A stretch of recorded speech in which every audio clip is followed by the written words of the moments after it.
केंद्रीय कर्मचारियों का वेतन और उनके भत्ते देश भर में कई परिवारों के लिए महत्वपूर्ण है। जब भी वेतन आयोग से जुड़ी कोई खबर आती है तो इसका सीधा असर लाखों कर्मचारियों और उनके परिवारों पर पड़ता है। हाल ही में 8वें वेतन आयोग 8th पे कमीशन को लेकर सरकार की तरफ से बड़ा फैसला आया है, जिससे सभी सरकारी कर्मचारियों के बीच हलचल है।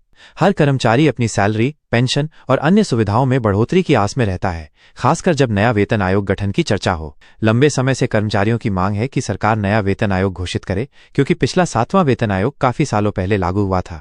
कर्मचारियों के संगठन इसका समर्थन करते रहे हैं और सरकार तक अपनी मांग पहुंचाते रहे हैं। इस संदर्भ में 8वें वेतन आयोग का बड़ा फैसला लाखों लोगों के लिए राहत और उत्सुकता दोनों लेकर आया है।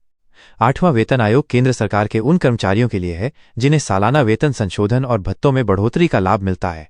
वेतन आयोग हर 10 साल पर लागू होता है और इसका मकसद कर्मचारियों को महंगाई के हिसाब से न्यायोचित वेतन देना है। सरकार ने हाल ही में स्पष्ट कर दिया है कि फिलहाल उसका 8वां वेतन आयोग गठित करने का कोई प्रस्ताव नहीं है, यानी करीब भविष्य में केंद्र सरकार की ओर से नए आयोग को लेकर योजना नहीं बनाई गई है।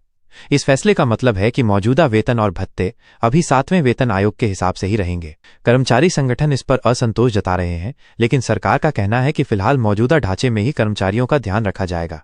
इसके अलावा 7वें वेतन आयोग की सिफारिशों के तहत मिलने वाले डीए, महंगाई भत्ता, HRA, मकान किराया भत्ता और अन्य लाभ यथावत मिलते रहेंगे।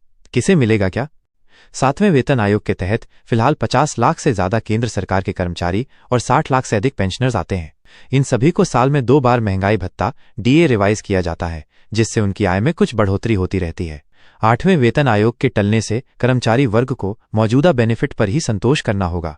पेंशनर्स को भी नए कमीशन के न लागू होने से कोई अतिरिक्त लाभ फिलहाल नहीं मिलेगा। इसके साथ ही ऐसे कर्मचारियों और पेंशनर्स को हर साल मिलने वाली इंक्रीमेंट और प्रमोशन की व्यवस्था वैसे ही चलती रहेगी। अगर भविष्य में 8वां वेतन आयोग बनता है तो उसी के मुताबिक उनका वेतन और पेंशन फिर से तय होगी। आउटकम यह है कि जब तक नया वेतन आयोग लागू नहीं किया जाता, तब तक कर्मचारियों को केवल मौजूदा डीए, HRA एवं अन्य सिफारिशों के तहत ही भुगतान मिलेगा। मांग और सरकारी पक्ष।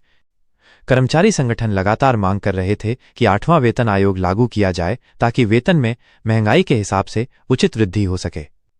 दूसरी ओर सरकार पर दबाव आर्थिक स्थिति को भी देखते हुए होता है कि वेतन व पेंशन में इतनी बड़ी बढ़ोतरी आसान नहीं है।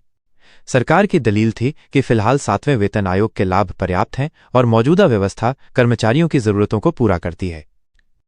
किस तरह लागू होता है नया वेतन आयोग? अगर कोई नया वेतन आयोग बनता तो इसके लिए केंद्र सरकार समिति गठित करती।